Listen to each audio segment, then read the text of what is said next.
Bonjour à toutes et à tous. Je suis extrêmement heureuse d'ouvrir aujourd'hui cette journée consacrée à l'étude des polices au Moyen-Orient.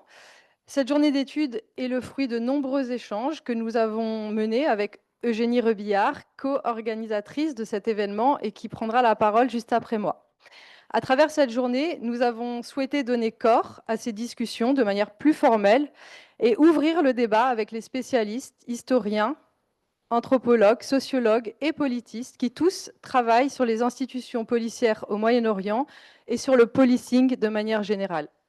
Le choix du terme anglo-saxon policing, qui n'a pas son équivalent en français, nous permet de privilégier une acception de la police qui prend en compte aussi bien le corps policier que l'ensemble des instruments et des pratiques, y compris informelles, mises en œuvre par tout segment de la société impliqué dans l'administration de l'ordre public.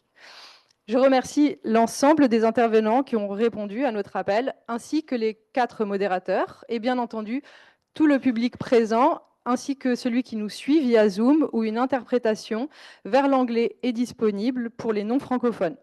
Je tiens également à remercier notre interprète, ainsi que toute l'équipe du CAREP. Avant de laisser la parole à ma collègue Eugénie, qui se concentrera sur les enjeux historiographiques, je dirai quelques mots sur la portée de cette journée d'études. Soulignons d'abord la marginalisation des travaux scientifiques sur la police au Moyen-Orient. Il s'agit en fait d'une double marginalisation, à la fois par les sociologues de la police qui ne se sont quasiment jamais intéressés au monde arabe, puisque lorsqu'on regarde les différents handbooks of policing, on s'aperçoit que face à la pléthore d'analyses consacrées à l'Amérique du Nord, l'Amérique latine, l'Europe de l'Est, le Maghreb et le Machek restent les grands absents.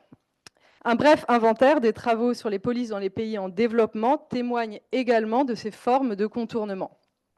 De la même manière, les sociologues, politistes, anthropologues qui travaillent sur le monde arabe contemporain ont eux aussi longtemps marginalisé l'objet police.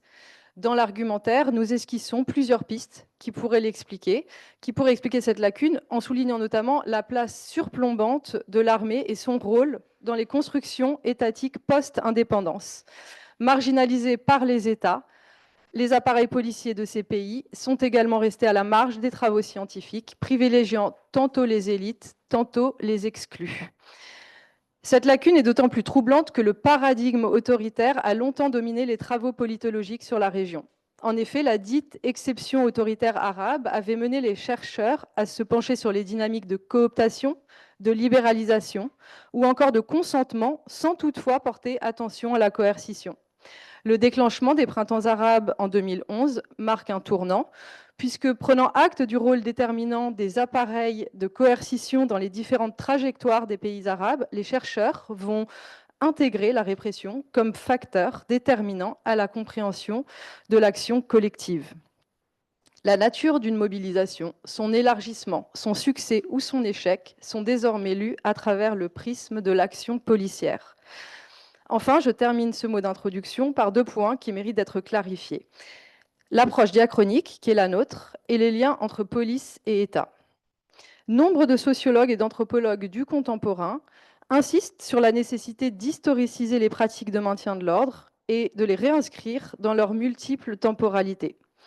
Loin d'une démonstration causale qui chercherait à expliquer le présent par le passé, l'idée est de mettre au jour des effets d'écho pour complexifier notre point de vue sur l'usage de la force et de la violence dans diverses situations historiques. Notre approche sur le temps long s'inscrit dans cette perspective. Pour ce qui est du choix du titre, c'est-à-dire les liens entre police et État, celui-ci répond à une volonté d'ouvrir le débat propre aux sociologues de la police qui souvent opposent d'un côté ceux qui considèrent que les pratiques policières reflètent la nature de l'État, de l'autre ceux qui au contraire insistent sur les interactions évolutives entre police et population qui varient en fonction des contextes. Pour notre part, nous pensons que les usages de la force sont moins liés aux formes que revêt l'État qu'à des événements particuliers qui, sans être indifférents à l'organisation de l'État, révèle avant tout des dynamiques conjoncturelles. Le choix du titre n'est donc en aucun cas une tentative de réduire la police à l'État. Parler de forme d'État est plutôt une invitation à éprouver ces hypothèses sur les terrains arabes, aussi bien pour la période contemporaine que pour les périodes plus anciennes. Je passe maintenant la parole à ma collègue Eugénie, qui vous parlera de l'intérêt de travailler sur les questions de policing pour la période médiévale. Bonjour, merci Leïla. Déjà, je suis navrée de ne pas pouvoir être avec vous aujourd'hui, voilà, de ne pas pouvoir prendre mon avion pour Paris. Merci Leïla pour ce mot d'ouverture. Alors, je poursuis maintenant. Alors, cette marginalisation des pratiques et des acteurs de policing que tu as mentionné pour le domaine contemporain est également à l'œuvre pour des périodes plus anciennes, et notamment pour l'époque médiévale que je connais le mieux. C'est un peu troublant finalement parce que les questions qui sont liées au maintien de l'ordre et à la sécurité intérieure sont très prégnantes et traversent toutes les sources primaires sur lesquelles les historiens des premiers siècles de l'islam travaillent. Donc, que ce soit des sources narratives comme des chroniques, des recueils biographiques, des ouvrages de droit, de la littérature sur les arts de gouverner ou même dans des sources de la pratique comme par exemple la documentation papyrologique que l'on a pour l'Égypte jusqu'au Xe siècle.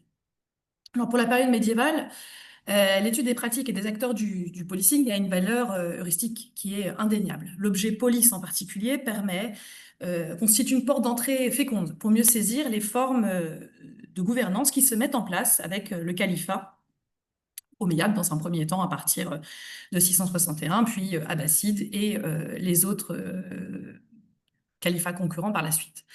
La police permet également d'interroger le rapport des institutions judiciaires répressives au droit, qui est en cours d'élaboration entre le 8e et le 9e siècle, et plus généralement, elle permet également d'étudier les interactions entre les représentants de l'État et de la société. Alors je tiens à préciser, hein, comme l'a dit tout à l'heure, que la sécurité et l'ordre ne sont pas qu'une affaire d'État, et que parallèlement aux institutions de police donc, qui sont mises en place à partir du 7e, 8e siècle, on a également des acteurs informels qui sont engagés dans des missions de sécurité intérieure, dans les villes, aussi dans les campagnes, de façon régulière ou ponctuelle. La sécurité intérieure est un champ qui est disputé. Et la délégation des missions de police, au sens très large, hein, est un enjeu de pouvoir. Et c'est la raison pour laquelle j'insiste également sur le fait qu'il faut envisager, voilà, j'utilise également le terme de policing, même pour une période beaucoup plus ancienne, parce qu'il permet justement d'envisager les actions, les pratiques de la police dans ses formes institutionnelles et informelles. Et cette articulation a également l'intérêt de permettre de reprendre à nouveau frais aussi l'histoire de la construction des États prémodernes et de leurs institutions, mais aussi de penser l'État en éclairant, et là je reprends Dominique Hout, en éclairant l'envers de sa construction. Car elle révèle, hein, cette articulation permet de révéler les rapports de force aussi entre l'État et les populations. Alors, pour revenir à la forme institutionnelle du policing, donc, les corps de police existent dès le début de l'établissement du califat, donc à partir de on va dire la deuxième quart de la fin, enfin, la deuxième moitié du 7e siècle. Le califat omeyyade se dote d'institutions de police qui est appelée shurta. Donc c'est un terme d'ailleurs qui est repris, c'est le terme qui désigne en partie, hein, d'ailleurs les forces de police à l'époque contemporaine, en arabe contemporain.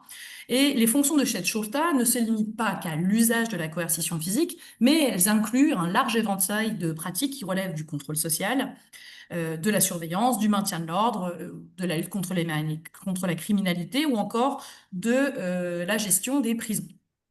Alors, au cours des siècles suivants, le califat de Bagdad, donc les Abbassides arrivent au pouvoir à partir de 750, et son rival fatimide apparaît en Égypte à partir de 969, développe ses appareils de police pour répondre à des besoins sécuritaires, des besoins politiques, mais aussi économiques, car la police aussi est liée à la fiscalité. Et ces appareils de police deviennent donc des outils indispensables au bon fonctionnement du pouvoir. Alors, pour remonter encore un petit peu, c'est avec les Abbassides hein, que cette police se développe considérablement, donc au milieu du 8e siècle, notamment en Irak, et qui est le cœur de l'Empire. Alors la police, elle est issue de l'armée, elle est organisée et rémunérée par le pouvoir central, elle découle donc de l'État. Alors ici, j'ai recours pareil au concept d'État, avant l'an 1000, hein, mais pour désigner la réalité du pouvoir gouvernemental et de ses représentants. Alors ce concept n'a certes pas d'équivalent dans la langue arabe des auteurs qui sont contemporains de l'époque étudiée, mais ça ne suffit pas pour autant son inexistence. Je définis ici l'État comme une construction politique qui repose sur une notion d'autorité juridique et dotée d'une structure institutionnelle identifiable. Alors, cette autorité juridique renvoie au principe d'une justice globale qui est chargée de régir et d'ordonner les affaires de la communauté et des relations entre ses membres. Alors, pour imposer sa justice et maintenir l'ordre au sein de la société qui gouverne, l'État, donc cet État omeyyade puis abbasside, se dote d'institutions parmi lesquelles figure un système judiciaire qui définit comme l'ensemble des moyens qui permettent de régler les litiges dans la société, et il se dote également d'une police. Alors, cette police relève à la fois du domaine militaire, du domaine politique, et c'est un instrument d'application de la norme juridique. Mais cette police doit aussi s'adapter aux mutations sociales, politiques, économiques et juridiques. Alors, c'est une institution qui est certes répressive, mais on ne peut pas non plus la réduire au glaive du calife, car pour que les sociétés se laissent discipliner, le pouvoir doit également composer avec les demandes sociales et les exigences de justice. Donc les pratiques policières sont également exposées à la critique à cette époque. Elles pouvaient être discutées, négociées entre les différents acteurs étatiques et les membres de la société. J'envisage donc l'action de la police à l'époque prémoderne comme un processus en recomposition permanente. Alors, comme je l'ai dit tout à l'heure, l'établissement, l'autorité, le maintien de l'ordre impose le recours à la force. Et si la police, hein, qu'elle soit abbasside, omeyyade, avant ou après fatimide, si cette police est indéniablement issue de l'État, on ne peut toutefois pas tenir pour présupposer le lien entre cet État et l'exercice du maintien de l'ordre, l'imposition de normes et la sanction des contrevenants. Ces missions sont un enjeu de pouvoir à plusieurs niveaux, entre les auxiliaires de l'État, mais aussi entre cet État, les acteurs non étatiques. Et c'est justement parce qu'il se situe à la charnière des champs du pouvoir, de la justice et du savoir juridique que l'objet police met au jour l'état des rapports de force entre les acteurs qui naviguent entre les dix champs. Alors, malgré son importance, la police, au début de l'islam et même après, on va dire en dessous de la période médiévale, a été assez peu étudiée, hein. Elle, en tant qu'institution, et les hommes qui la faisaient fonctionner au quotidien apparaissent dans diverses études sur les institutions urbaines, mais ils sont rarement envisagés pour eux-mêmes. Et quand on s'intéresse à l'histoire de la police dans l'Orient, le Maghreb ou l'Andalous, à l'époque médiévale, on est frappé, hein, vraiment par le faible nombre d'études qui lui sont consacrées. C'est surtout des petits articles, mais on n'avait aucune monographie. Alors les raisons de ces désaffections sont diverses. Elles relèvent à la fois d'une tendance générale de l'historiographie française et plus généralement du domaine des sciences sociales sur le monde arabe et sur la police qu'a évoqué Leïla au début de ce mot d'ouverture. Mais cette désaffection tient également à la nature du corpus sur lequel on travaille et également aux outils techniques pour l'exploiter. Je reviendrai notamment dans mon intervention. Alors, si on regarde du côté des historiens occidentalistes pour l'époque médiévale, on remarque également que l'intérêt pour la police est assez récent.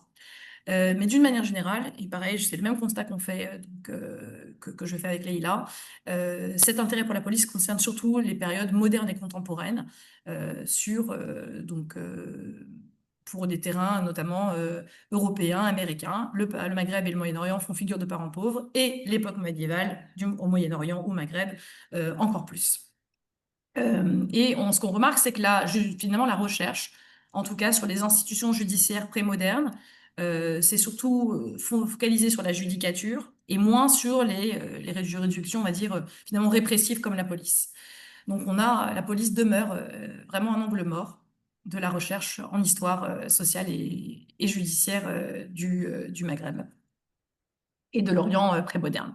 Alors, on a également une question de source, parce que contrairement à notamment la judicature ou encore ce qu'on appelle la police des marchés, qui après a été décrit comme une sorte de police des mœurs, je vais y revenir dans un instant, on a des traités, des ouvrages qui sont uniquement consacrés à ces institutions, alors que pour la police, ce n'est pas le cas. On a un manuscrit sur lequel je reviendrai tout à l'heure, mais la première source a consacré réellement, on va dire, un chapitre, en tout cas, à la police. Et donc, on a un corpus extrêmement éclaté et qui est très vaste. Et donc, pour arriver à chercher, finalement écrire sur la police, on a finalement bénéficié durant ces années on a recours aux humanités numériques. Moi, c'est grâce aux humanités numériques, notamment à un certain nombre de logiciels qui permettent de chercher en fait des données dans un corpus très éclaté qui m'a permis en tout cas de pouvoir vraiment travailler sur cet objet.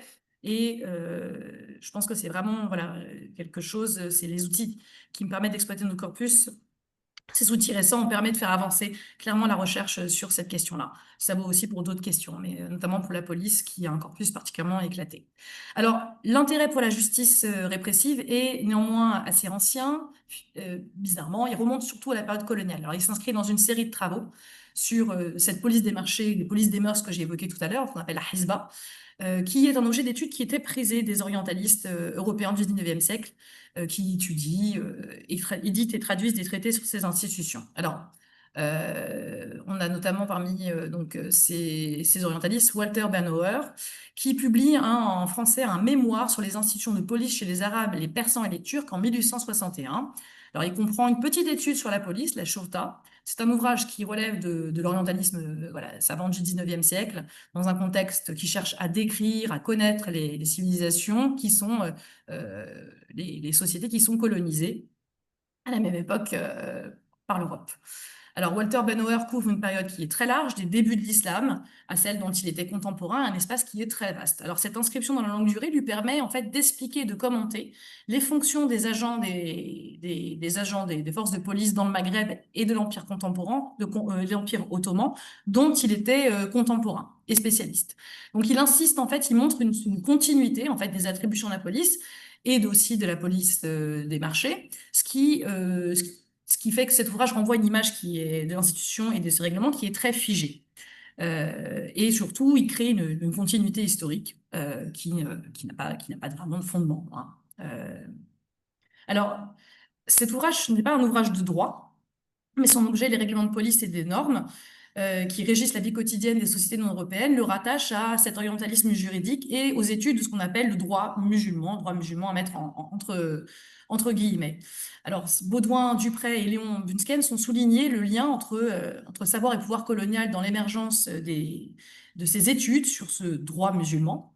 L'expansion coloniale renforce la demande de connaissance du droit local des pays colonisés et pour imposer leur pouvoir et maintenir l'ordre social, je cite donc ces deux auteurs, les gouvernements européens avaient besoin d'en savoir plus sur le droit local, quitte à rapporter à des catégories occidentales des questions qui, a priori, n'étaient pas formulées dans ces termes. Et l'ouvrage de Bernauer appartient clairement à ce type d'ouvrage sur voilà, ce début de cette construction qu'est le droit musulman, qui n'est pas, et cet ouvrage, donc, on voit bien qu'il n'est pas dénoué d'une dimension fonctionnaliste, et il véhicule des continuités depuis des origines supposées de cette institution jusqu'à l'époque coloniale, celle dont il était contemporain. Donc une piste de recherche à explorer par la suite consisterait à interroger ces usages contemporains du passé de l'histoire de la police, sur la police à l'époque médiévale, en associant des spécialistes des différentes disciplines qui sont représentées aujourd'hui en croisant nos approches.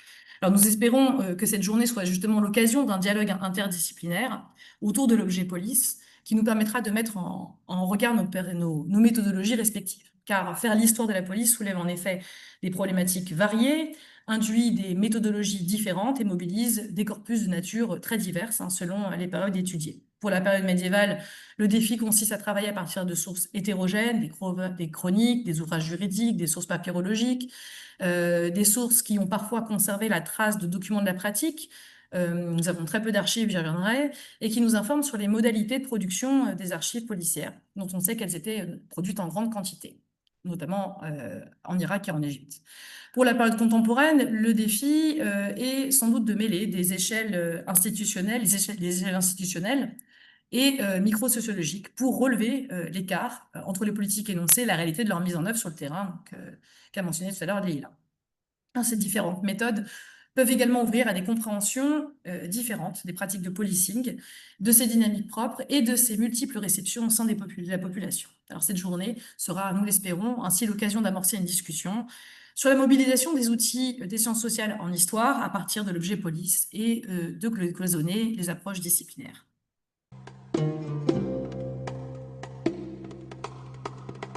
Alors, je vais poursuivre maintenant donc, sur un cas d'étude, enfin un cas pratique, la police dans l'Irak abbasside et plus spécifiquement sur ses archives.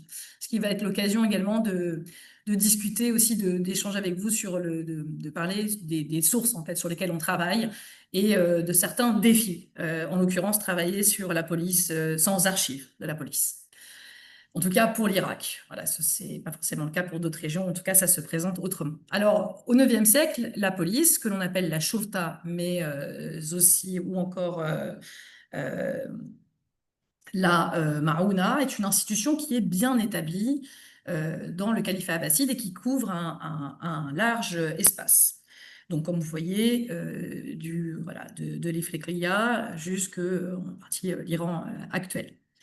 Alors, la police est présente dans plusieurs provinces, dans les villes essentiellement, donc en Égypte, en Syrie et bien sûr en Irak, qui est le centre de cet empire et qui est la région qui m'intéresse ici. Alors, sous la dynastie précédente, celle des Omeyyades, entre 661 et 750, la police était également présente, mais elle existait principalement dans les villes. Donc, comme vous voyez, par exemple, la Fustat en Égypte, à Damas, ou Koufa. C'est que quelques exemples. Alors, c'est surtout sous les Abbassides qu'elle va se développer et qu'elle devient l'autorité urbaine par excellence, notamment à Bagdad, qui est fondée en 762 par le calife Al-Mansour. Donc voilà, là, vous avez une carte de Bagdad avec les postes et les polices de prison, donc sur 2 siècles. Et voilà, ce qui vous donne à peu près une idée de la façon, enfin voilà, de la présence policière dans la ville, que l'on voit représentée par une espèce de tour qui représente les postes de police et des prisons en rouge, enfin, des prisons et des lieux d'exécution. Alors, cette police ne se limite pas qu'aux villes à l'époque abbasside, mais elle se développe également dans les campagnes à partir notamment du IXe siècle, dans un contexte voilà, dans l'après-guerre civile, de la une quatrième guerre civile qui, à la fin du 8e siècle, oppose les 2 fils de Harun al-Rachid. Et au 9e siècle, l'Irak aussi est en proie à divers rébellions, diverses contestations, avec des foyers de contestation qui cherchent à également mettre en place des pouvoirs autonomes comme à Koufa. On a également des révoltes dans la région des Marais, donc entre la ville de Koufa et de Bassora, les révoltes des Zenj, et puis après les révoltes des Ouds également. Alors, alors voilà, à partir du 9e siècle, le pouvoir abbasside met en place des circonscriptions policières, donc que j'ai cartographiées, donc à la fin, au début du 10e siècle. Voilà, après on ressemble ces circonscriptions policières en Irak. Donc on en a un certain nombre, en tout cas c'est ce que les sources, ces circonscriptions que les sources mentionnent, il y en a certainement d'autres, et elles participent à quadriller le territoire. Donc, ces circonscriptions sont créées pour répondre à des objectifs sécuritaires qui mêlent à la fois des considérations politiques, donc comme je vous ai dit tout à l'heure, pour réprimer ceux qui contestent l'autorité du calife dans des endroits qui n'étaient pas forcément, dans lesquels il n'y avait pas forcément une police, notamment des zones rurales en particulier, ou dans les campagnes autour des villes plutôt secondaires, hein, comme Koufa, Bassora, qui deviennent de petites villes après la création de Bagdad, on va dire. Des objectifs sécuritaires qui également répondent à des considérations aussi, on va dire, religieuses. Il s'agit aussi de protéger également les convois de pèlerins qui se dirigent vers la Mecque et Médine, donc vers le sud. Et ces objectifs sécuritaires sont également, répondent à des considérations également économiques. Il s'agit en effet de protéger les espaces agricoles qui génèrent des revenus indispensables au fonctionnement de l'État et qui permettent de rémunérer les policiers et l'armée, les policiers dépendant des militaires. Alors, l'apparition de cette police rurale au IXe siècle participait plus généralement à l'extension de la couverture spatiale de l'État sur l'ensemble de l'Irak et des territoires environnants. Alors, le quadrillage policier du territoire, ce qui est intéressant, c'est qu'il recoupe parfois celui qui est mis en place d'une part, pour la judicature, donc les circonscriptions, enfin, là, de juges, hein, de cadis, qui recoupe celle de la police, mais surtout, elle recoupe en particulier celles qui sont mises en place pour l'administration fiscale, donc qui permettaient de quadriller le territoire pour faciliter également la levée des impôts. Et on voit justement cette cartographie, cette surposition des circonscriptions révèle un lien entre coercition et fiscalité que les sources, notamment soit théoriques ou narratives, montrent avec une police qui devient progressivement le bras droit du percepteur des impôts et qui est là pour s'assurer que les impôts sont bien perçus et qui peut recourir à la force dans le cas où ces impôts ne seraient pas payés. Je reviendrai un peu après. Alors, aujourd'hui, je vais vous parler surtout de la dimension administrative et bureaucratique du travail de la police, qui me permet donc d'aborder la question des archives qu'elle produit. Et au IXe siècle, la bureaucratisation des procédures de la police est l'un des traits les plus marquants du développement de cette institution. Que ce soit dans les villes, donc ce qu'on appelle la Shorta ou la Marouna, ou dans les campagnes, où cette police s'appelle El Marawi. Alors, c'est un mouvement qui dépasse l'institution policière. La bureaucratisation concerne en effet l'ensemble des institutions d'État abbasside. Il a commencé bien sûr avant sous les Omeyyades, mais il s'intensifie à cette période. Alors, la police était dotée d'un appareil administratif qui produisait au quotidien des documents nombreux et variés, comme des rapports internes, des registres de détenus, des jugements, des procès-verbaux, ou aussi voilà, des plaintes qu'elle écrivait pour les personnes qui venaient se plaindre au poste de police. Et tous ces documents-là, elle les conservait, mais pour une durée inconnue. Alors, cette administration policière, elle est sans aucun doute paperassière. Mais malheureusement, aucun document de la pratique, de document qui a été produit par cette police dans l'Irak abbasside, je précise, l'Irak abbasside, donc entre 750 et 945, aucun de ces documents n'est parvenu jusqu'à nous. Donc, le contenu de ces archives policières nous échappe en grande partie, mais c'est le cas pour l'ensemble des documents produits au cœur du califat abbasside.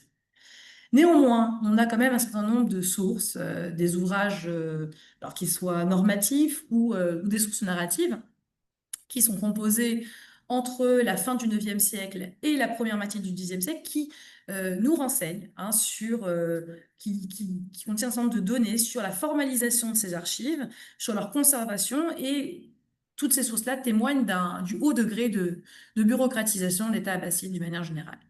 Alors, ce silence des archives a donné lieu à des explications très diverses, et parfois opposées. Le faible nombre de documents de la pratique préservée ne saurait toutefois être interprété comme un indice de l'absence de pratique archivistique. Alors, pour l'Irak, on a quelques documents de la pratique. Ce sont des papyrus qui ont été exhumés à Samarra au début du XXe siècle. On en a vraiment quelques-uns. Par contre, ces documents de la pratique sont bien plus nombreux pour d'autres régions, comme pour l'Égypte, pour lequel toute la période de Omeyyade, une partie de l'époque abbasside, donc, est documentée. Alors, ce sont des documents qui ont permis à beaucoup d'historiens de travailler sur la vie quotidienne, mais il y a également certains documents qui peuvent aussi intéresser les chercheurs et les chercheuses qui travaillent sur des questions sécuritaires. On en a également dans une moindre mesure pour le Khorasan, pour, on va dire, Est, Iran et Afghanistan, et la Palestine.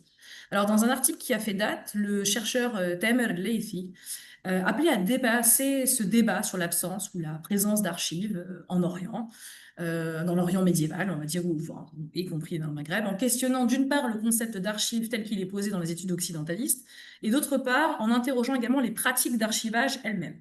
Alors, cette démarche est intéressante parce qu'elle offre des pistes fécondes pour saisir la fabrique des archives, et des archives policières pour ce qui nous concerne, et elle permet également de sonder les pratiques et les logiques qui sous-tendent cette fabrique des archives policières.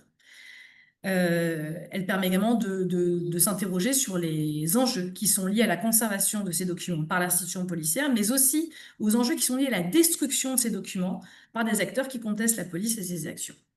Alors, je considère l'archive comme un ensemble de pratiques culturelles et sociales, et surtout comme un processus dynamique et vivant, et non comme, je reprends ici Marina Augusto, qui a travaillé sur les archives de la Geniza, comme la fin de vie contractuelle d'un document. Alors, ces pratiques archivistiques, elles permettent d'éclairer les relations entre l'État prémoderne et les populations qui gouvernent à travers le prisme sécuritaire, et elles permettent d'éclairer également le rapport de la police au droit, en interrogeant la valeur et le statut de la conservation de ces documents. Et la confrontation de ces pratiques avec celles que l'on connaît un peu mieux de la judicature et de l'administration abbasside fait apparaître des spécificités institutionnelles propres à la police, mais elle montre aussi des régularités dans le processus archivistique qui invitent à penser ces pratiques à l'échelle de l'État. Alors, quels sont les Eugénie, acteurs et les sources? Eugénie, Oui, plus lentement, s'il te plaît. d'accord. Alors, les archives, les pratiques archivistiques de la police nous sont connues à travers les acteurs qui sont chargés de produire les documents judiciaires et les organiser. Alors, ce travail était accompli au quotidien par des policiers, mais surtout par leurs secrétaires qui étaient placés sous leur autorité. Alors, ce personnel administratif atteste d'une part de la place croissante de l'écrit dans les procédures policières, mais elle montre aussi qu'on a une organisation humaine de la police qui dépasse largement les fonctions de répression et surveillance. Voilà, on a tout un personnel voilà, qu'on peut voir là dans ce petit, enfin, cet organigramme. Donc la police est construite, on va dire, est structurée selon, selon un principe pyramidal et à partir de l'espace. On avait à Bagdad un chef de la police qui commandait la police pour l'ensemble de la ville. Donc Bagdad est divisé en, on va dire, en deux grandes circonscriptions qui correspondent aux deux rives. Donc on a une rive orientale et une rive occidentale, et sur chaque rive pour chaque rive était nommé un chef de la police, on va dire une sorte de second en fait du grand chef de la police de Bagdad. Et chaque rive était elle-même subdivisée en quartiers qu'on appelle les rabs. Chaque quartier était subdivisé en une autre unité administrative, le maslaha ou le maslaha. Et chaque unité donc avait un commandant, donc le chef du quartier pour le rab et le chef de la maslaha. Et chacun de ces chefs ou sous-chefs avait donc des policiers à sa disposition qui notamment patrouillaient la nuit. Alors voilà, les policiers qu'on appelait les shorty, des gardes, des veilleurs de nuit. Et chacun d'entre eux avait également des greffiers ou des secrétaires. Alors c'est le cas pour le chef de la police, également pour le chef de quartier. Alors les chefs de la police aussi de quartier ou de maslaha pouvaient également effectuer, on va dire, certaines missions un peu plus administratives, bureaucratiques, mais c'était essentiellement, pour l'essentiel, un personnel administratif spécifique qui accomplissait ces missions. Alors, ce personnel était nombreux, et donc ce personnel administratif également. Donc, la présence de la Shorta, qui était au début limitée à la ville ronde que vous pouvez voir ici, donc elle s'étend ensuite avec l'expansion de la ville. Donc Bagdad est une ville donc polynucléaire on va dire, qui s'étend à partir de ce centre-là. Et la police, sa présence est limitée donc avec un poste de la police et une prison dans cette ville ronde. Et à partir au cours du 8e et du 9e siècle, elle s'étend sur les deux rives de la ville. Alors, ce que l'on sait, c'est qu'au milieu du 9e siècle, là, Bagdad comptait 28 quartiers et autant de chefs et de secrétaires placés sous l'autorité du, on va dire, super chef de la police, qui est à l'époque Mohammed ibn Abdallah, le petit-fils de Tahir ibn Hussein. C'est une dynastie qui s'appelait les Tahirides, et les Tahirides vont dominer le commandement de la police de Bagdad et de l'Irak pendant environ 80 ans. Ils vont fournir en fait tous les chefs de la police de Bagdad et des campagnes irakiennes jusqu'à la fin du 9e siècle. Alors, les sources narratives rapportent également des récits sur la gestion administrative de certains chefs de la police et de leurs agents. Donc là, j'en ai listé quelques-unes. Et également, ces sources nous permettent de mieux comprendre également le rapport qu'entretenait la population avec l'appareil bureaucratique policier. Alors, nous avons également des textes normatifs qui sont des sources très importantes, qui sont produits entre la fin du 9e siècle et le début du 10e siècle et qui décrivent les missions de ces agents. Alors, nous avons notamment excusez-moi, deux ouvrages, un premier ouvrage qui concerne le Kitab el-Kharaj, l'impôt foncier, un second qui est un ouvrage de chancellerie donc d'Ibn Wahb, et nous avons également un troisième ouvrage qui est alors un peu plus ancien et qui est un manuscrit anonyme qui s'appelle L'Épître sur la conduite des rois, en arabe Risale el-Siyas el-Muluk, qui est un manuscrit conservé à Istanbul dans la bibliothèque de la Souleymaniye, qui a été composé donc à la fin du 9e siècle par un agent de l'administration abbasside anonyme. L'intérêt de ce texte-là, c'est que contrairement aux autres textes précédents qui sont plus, on va dire, théoriques et normatifs, ce texte est très ancré dans la pratique. L'auteur, en fait, décrit les rouages de l'administration abbasside, euh, notamment du bureau de l'impôt foncier, mais aussi de la police. Et ce qui est intéressant, c'est qu'il s'intéresse surtout aux agents subalternes, c'est-à-dire un peu aux petites mains, alors que c'est moins le cas dans les textes que nous avons pour cette époque. Et surtout, il s'appuie sur son expérience personnelle en fournissant un certain nombre d'exemples concrets qu'il est possible de retrouver également dans les sources narratives et sur des exemples d'un passé assez proche. Donc c'est un texte qui offre, on va dire, un peu une sorte d'instantané en fait du fonctionnement de l'administration abbasside, de l'État abbasside, on va dire de manière générale, à la fin du IXe siècle et plus spécifiquement de la police. Et donc voilà, là, le folio que vous pouvez voir là, donc c'est le début de la section sur la police, Bab Shurta, qui commence par une description des qualités qui sont exigées du chef de la police.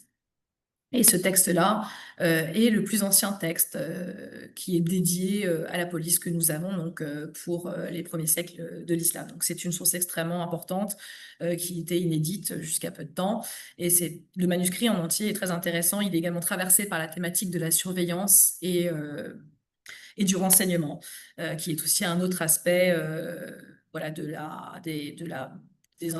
politique institutionnelle de l'État abbasside, enfin, et d'autres États également. Donc, c'est avec la mise en place d'institutions qui sont liées, alors certes, qui sont de police, mais aussi des appareils de renseignement qui se développent dans le même temps que la police. Donc, c'est un texte que j'ai édité, que je suis en train actuellement de traduire. Alors, euh, donc là, je vous ai parlé de sources, donc narratives et normatives. Je vais me permettre quelquefois de faire quelques détours par l'Égypte pour comparer. Parce que, comme je vous ai expliqué tout à l'heure, pour l'Égypte, on a un certain nombre de documents de la pratique, ces documents que nous n'avons pas pour l'Irak. Mais ces documents de la pratique, comparés lorsqu'on les met en regard avec les pratiques irakiennes, nous permettent d'affiner certaines hypothèses et de comprendre également davantage le fonctionnement de l'institution policière irakienne. Alors, quels sont les sites, les sites où étaient produites et conservées ces archives? Alors, à Bagdad, la police disposait de postes de police et de prisons qui sont disséminés dans l'espace urbain, hein, comme on peut le voir sur cette carte-là, et qui participent au quadrillage du territoire urbain. Alors, ces locaux sont décrits par différents auteurs, chroniqueurs, comme Tabari, El-Masroudi, donc ils sont tous les deux morts au Xe siècle, ou encore un autre auteur, Miskamwehi, qui est mort au début du XIe siècle. Et ces locaux servaient également à conserver certains documents qui étaient produits par l'institution, mais pour une durée inconnue. Alors, on a les postes de police, qu'on appelle en arabe les majlis ou shurta, qui faisaient office de lieu de détention également, et qui abritaient également un espace qui était dédié à la conservation de pièces administratives et qui était consultable par les agents en cas de besoin.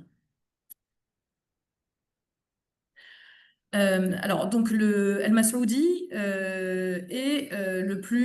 nous rapporte un récit donc à Bagdad sous le règne d'El Ma'moun, et qui nous évoque, je reviendrai à la fin de cette présentation, des documents qui enregistrent les témoignages et les aveux des personnes condamnées et les peines encourues. Et ces documents donc étaient conservés dans l'un des postes de police qui était situé, excusez-moi, près du pont principal, qu'on voit ici en rouge. Alors, certains documents de la police, produits par la police, étaient conservés in situ. D'autres l'étaient dans des locaux qui avaient clairement une fonction d'archivage et qu'on appelait des diwan. Alors, ce diwan, donc on a un exemple. Donc, le diwan, c'est un terme qui est employé à l'origine pour désigner l'archive elle-même et qui finit par désigner finalement le registre, le bureau étatique et l'archive. Alors, At-Tabari mentionne un bureau des pétitions des prisonniers, Diwan Qasas al-Muhabbasin, à Bagdad, au milieu du IXe siècle, qui est situé sur la rive orientale de Bagdad, entre deux prisons. Alors, la police administrait les prisons à Bagdad et ce diwan en dépendait. Et il refermait, j'y reviendrai à la suite, des registres de pétitions qui étaient adressés par les prisonniers aux autorités carcérales. Alors, au début du règne du calife El-Mu'tadid, à la toute fin du IXe siècle, apparaît un autre bureau qui s'appelle le bureau de la police rurale, le Diwan El Maawin, qui est placé sous la direction d'un secrétaire qui est responsable également d'un autre diwan. Et on y produit aussi des actes de nomination. En tout cas, c'est un diwan qui reste, enfin, qui existe toujours au Xe et XIe siècle. Et on a la trace d'un acte de nomination qui a été manifestement produit pour l'époque bouyide, donc juste après, à partir du milieu du Xe siècle. Au début du Xe siècle, on a également un autre local qui est mentionné pour Bagdad, qui est un local, le bureau de la police, donc Diwan et Shorta, donc bureau de la police, on va dire urbaine, où sont copiés tous les documents qui sont produits dans les postes de police des quartiers et qui sont rassemblés par le chef de la police. Alors, euh, le bureau de la police avait clairement une fonction d'archivage et tout comme la majorité des institutions étatiques, la police, urbaine comme rurale, disposait de locaux spécifiques qui étaient abrités dans des bâtiments publics, mais dont l'emplacement nous est néanmoins inconnu. Et en tout cas, ce qu'on peut remarquer, c'est que le développement de Diwan dans des bureaux spécifiques exprime un renforcement, traduisent une volonté de renforcer les structures d'archivage et de ne pas les limiter uniquement aux, aux postes de police où elles étaient produits, mais surtout aussi de centraliser les archives judiciaires qui sont produites à l'échelle du poste du quartier. Et il est assez frappant de constater que dans notamment les sources narratives, les lieux où étaient conservées les archives policières sont presque systématiquement mentionnés à l'occasion de leur pillage, lors de révoltes ou d'évasion de prison. On peut supposer donc qu'en multipliant les sites, la police était plus à même de garantir la protection des documents produits et ainsi leur consultation. Alors un tel système s'inscrit dans un mouvement général de centralisation des archives étatiques qui est à l'œuvre dans l'administration abbasside. Alors, Maike van Berkel, chercheuse spécialisée sur l'administration abbasside, a montré que ces archives étaient distribuées dans des diwans spécialisés qui étaient situés à la fin du Xe siècle, les uns près des autres. Donc, comme vous pouvez voir sur cette carte, là, dans le rond rouge, en gros, dans ce quartier-là de Bagdad. Alors, on ne sait pas où était ce diwan de la Shorta qui est mentionné pour Bagdad, ni ce diwan de la police rurale. En tout cas, pour la police, il semble être un gage d'efficacité administrative car il permettait d'éviter la dispersion et la perte des très nombreux documents qui étaient produits quotidiennement. Donc on voit que ce fonctionnement de la police, la bureaucratie policière, il concerne aussi bien les villes que les zones rurales, où intervenaient les chefs des forces de l'ordre pour exécuter des missions qui relèvent du maintien de l'ordre, mais aussi de la fiscalité, comme je l'ai mentionné. Et l'une des tâches de ces policiers, de ces sortes de gendarmes finalement, consistait à assister le précepteur des impôts dans la levée des impôts et assurer la protection de leur collecte, que ce soit en nature ou en numéraire. Alors, le manuscrit de l'Épître sur la conduite des rois mentionne que les copies des documents qui sont produits dans le cadre de cette mission par les chefs de la police doivent être systématiquement envoyés vers la capitale. Alors, ces documents, qu'est-ce que c'est? Ce sont donc, ce sont des rapports sur la situation, mais aussi des registres des personnes qui sont emprisonnées pour dette parce qu'elles n'ont pas pu s'acquitter de l'impôt. J'y reviendrai tout à l'heure. Donc, cette politique de centralisation des copies, elle concerne donc tous en fait les agents qui sont concernés qui dépendent du bureau en fait de l'impôt foncier, y compris les forces de l'ordre. Donc s'il y a une copie, c'est qu'elle suppose également la conservation des originaux, mais dans des lieux inconnus et pour une durée également inconnue. On manque d'exemples qui sont tirés de sources narratives pour l'Irak, mais la pratique est bien documentée pour l'Égypte. Et on peut suggérer que ce qui valait pour l'Égypte avec ce mouvement de conservation locale est également en cours dans d'autres régions. En tout cas, l'existence de plusieurs exemplaires d'un même document était certainement plus à même de permettre sa consultation et aussi d'assurer sa conservation. Alors, au niveau des supports des archives, alors, la diversité des documents produits et leurs nombreux exemplaires exigeaient l'utilisation d'une importante quantité de supports. Alors à Bagdad, au début du IXe siècle, les documents conservés dans le poste de police près du pont principal étaient copiés sur ce qu'on appelle un qirtas. C'est un terme qui désigne un papyrus dont l'usage était encore répandu dans l'administration abbasside au cours du IXe siècle. Mais le terme qirtas désigne également, est également employé comme un synonyme de papier, qui finit par supplanter les autres supports dans l'Irak abbasside, puis par la suite, beaucoup plus tardivement dans d'autres régions comme l'Égypte.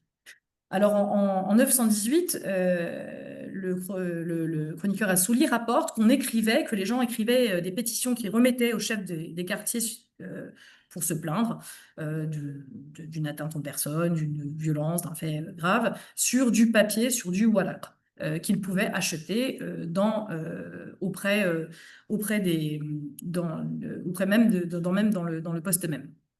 Alors, la multiplication des locaux d'archivage impliquait un personnel nombreux et spécialisé dans chacune des tâches que supposait la reproduction, la circulation, la conservation des documents. Mais à travers cette division du travail se dessine un large spectre de pratiques archivistiques. La conservation de tout document dans les diwans supposait également son enregistrement, qui l'authentifiait aux yeux de l'administration. Alors, l'épître sur la conduite des rois mentionne la pratique pour les documents qui sont produits par les chefs des marouines, mais sans fournir beaucoup de détails. Alors, on sait que la procédure d'enregistrement passait par la position d'une marque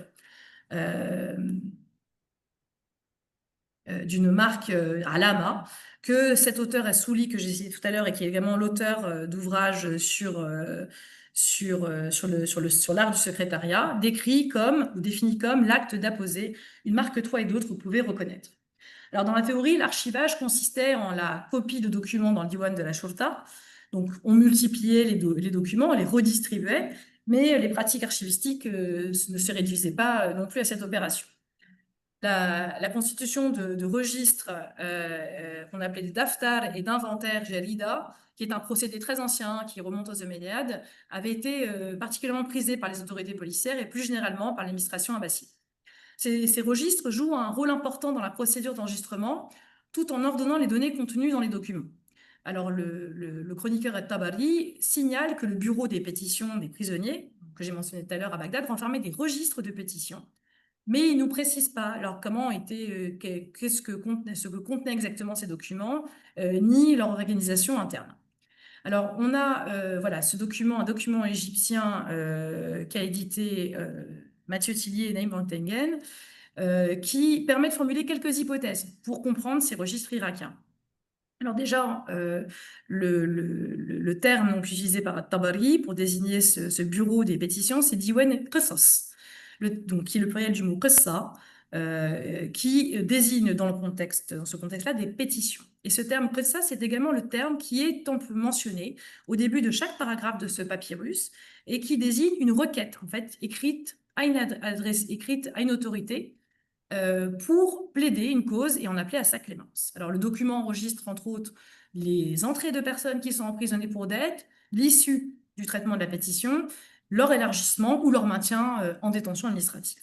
Alors, on a également les noms des débiteurs qui sont incarcérés. Là, il s'agit d'un emprisonnement pour dette. Donc, un peu ce qu'on a également pour les registres qui sont décrits dans l'épître sur la conduite des rois pour les campagnes irakiennes.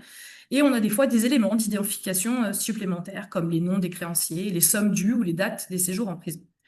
Alors, on voit dans ce document-là que les pétitions ne sont pas reproduites en tant que telles, et que ce document, son organisation, c'est celle d'un inventaire, même s'il n'en porte pas le nom. Mais finalement, c'est une sorte de registre qui contient des métadonnées et qui permet de saisir en un coup d'œil le contenu d'une affaire sans accéder directement aux originaux. Alors, ces pétitions, elles apparaissent de nouveau dans l'ouvrage d'Ibn Wahb. Il s'agit cette fois des pétitions des personnes déférées et remises par les greffiers et des chefs de quartier au chef de la police. Alors, je vous lis le passage. Donc, le greffier est chargé d'écrire les pétitions des individus qui lui sont présentées par n'importe quel chef de la maslaha, donc petite, on va dire, une sous-unité urbaine, et quel qu'en soit le motif. Le chef de la police doit rassembler les pétitions que lui transmettent chaque jour les greffiers des quartiers dans un recueil qu'il doit présenter à l'un de ses supérieurs, un amir, c'est le chef de la police ou un imam, sous la mention, donc ça peut être le gouverneur aussi, enfin, sous le calife, sous la mention de chaque homme, il doit noter si ce dernier doit selon lui recevoir un châtiment corporel, être emprisonné, libéré, ou si une peine fixe doit lui être infligée, dans le cas où celui qui rédige le rescrit est un imam. Le chef de la police doit faire copier au diwan de la police ces recueils, ces pétitions et ces rescrits formulés à leur sujet, les sentences requises par l'imam en matière de peine scripturaire ou de talion, ainsi que ce qui se rapporte au règlement d'un différend entre des plaideurs et à la séparation des contre époux. Ce qui est établi à ce sujet au poste de police est semblable à ce qui est établi dans les procès-verbaux et les exemplaires des jugements des archives judiciaires du cadi, c'est-à-dire du juge. Alors, l'auteur précise que le chef de la police doit faire copier donc ces pétitions et ces recueils dans le bureau de la police, après avoir bien sûr soumis à l'autorité chargée de se prononcer sur les cas. Alors, dans un contexte policier, le rescrit, qu'on appelle tawqi', qui est indiqué sur la pétition, correspond à un jugement. Alors, ce recueil dont il parle, donc ce recueil, c'est le mot arabe, c'est le mot jamer, qui rassemble. La description de ce recueil suggère qu'il s'apparentait à une sorte de registre. Son agencement interne demeure notamment encore dans l'ombre, hein, et on voit néanmoins certains principes de classement des pétitions qui apparaissent, notamment selon le jour où elles sont examinées, et là, c'est quotidiennement pour la Shurta. Alors, on voit également que la conservation des documents s'articule à des logiques d'organisation et de classement qui facilitent également leur accès. Ces registres produits par l'institution policière jouent un rôle important dans la procédure d'enregistrement, euh, tout en ordonnant les données contenues dans les documents, ce qui permettait d'avoir une vue d'ensemble de celles-ci. Ces documents participent donc à la rationalisation de l'activité policière au quotidien, ainsi qu'à la recomposition documentaire de ces archives, que l'on observe déjà avec la circulation des documents au sein même de l'institution policière et avec la création de bureaux qui sont spécialement dédiés à l'archivage. Alors, la production et la conservation de tels documents répondaient à des besoins spécifiques, comme le renseignement, l'identification ou encore le contrôle de la mobilité. Les registres carcéraux permettaient de gérer les entrées et les sorties de prisonniers. On a des récits sur des descriptions de passages en revue des prisonniers euh, qui ne mentionnent pas l'utilisation de rapports écrits, mais ces rapports écrits permettent, on le verra par la suite, de retrouver certains prisonniers. Alors, le registre carcéral de Fustat, le papyrus que je vous ai montré tout à l'heure, renferme également des informations sur les prisonniers, comme leur patronyme, parfois leur profession. Alors, ces documents jouaient donc un rôle dans l'identification des personnes, même si c'est de façon ponctuelle. C'est également le cas pour les documents qui sont produits par les chefs de la police rurale, donc, où on enregistre les noms des personnes emprisonnées pour dette, celles qui n'ont pas pu s'acquitter de l'impôt. Alors parfois, on emprisonnait également leurs parents pour faire pression sur les débiteurs. Donc tous ces documents-là ont aussi jouent un rôle dans l'identification des personnes, donc à l'époque prémoderne.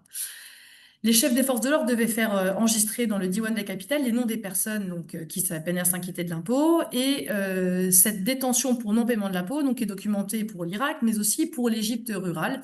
Et on a des traces de papyrus qui rapportent que les autorités emprisonnèrent les pères des personnes qui ne pouvaient pas s'acquitter des taxes. Donc la détention est vraiment un moyen de pression sur les débiteurs de la famille et ces pratiques sont documentées donc par des documents de la pratique pour l'Égypte et documents, on va dire, de nature, une dimension plus normative pour l'Irak. Dans le terme qui est utilisé dans l'Épître sur la conduite des rois pour désigner ces inventaires ces registres de personnes emprisonnées, c'est le terme de jaraïd. Donc, ce sont des inventaires de noms. Ce sont ces inventaires comptabilisent et démasquent. Eugénie, Oui. parle devant le micro, s'il te plaît. Là, on entend moins. Ah, pardon. Vous m'entendez mieux là? C'est mieux? Bof. Bof. Et là? Il faut que tu parles pour qu'on sache. Alors, je parle. Là, c'est bon? C'est mieux? Mais c'est bizarre, ça a baissé d'un seul coup. Pourtant, je n'ai pas bougé. J'ai le Bon. volume. J'ai pas bougé le Tu volume. montes le son sur ton ordinateur un petit peu? Ouais. Euh,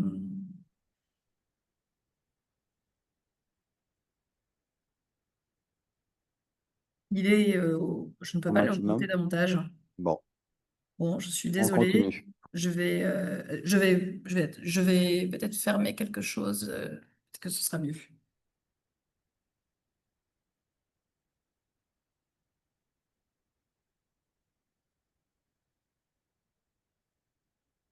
Est-ce que c'est mieux?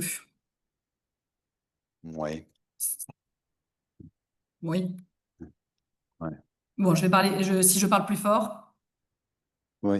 D'accord. Alors donc ces registres sont mentionnés aussi pour d'autres cas que les archives policières.